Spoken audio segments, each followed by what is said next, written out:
Ustikovina, gradić na lijevoj obali Drine na pola puta između Goražda i Foče, preživljavala je u ovom ratu teške trenutke. Nekoliko puta su Izetbegovićeve balije pokušavale na silu da zauzmu ovu varoš. Posljednji put su u svom suludom pohodu angažovali jake snage. Ove granate što su pale 200 metara od nas, jesu li navađene? 100 metara tu je jedna pala, ostale su malo dalje. Uglavnom su navođene sa Krčinog brda. Sad smo prešli gore teren, najvjerovatnije neće biti sad od toga ništa. Naši odozgo zalaze. Komanda srpskih snaga u Foči raspolaže sa podacima da velike ustaške snage šalju iz pravca Goražda, te sa Grepka. Neće proći. I nisu prošli.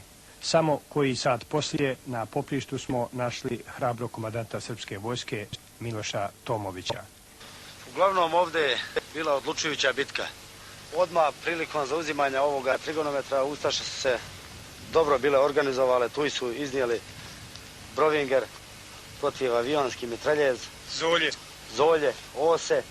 Ovdje je bio drugi Brovinger i to nakon 5. 6. dana ofanzive je palo sve u naše ruke.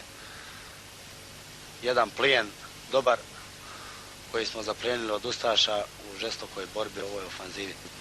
Na ustaškoj strani ja mislim da su ovdje doživjeli pravi poraz, da ih je ovdje ostalo preko 100.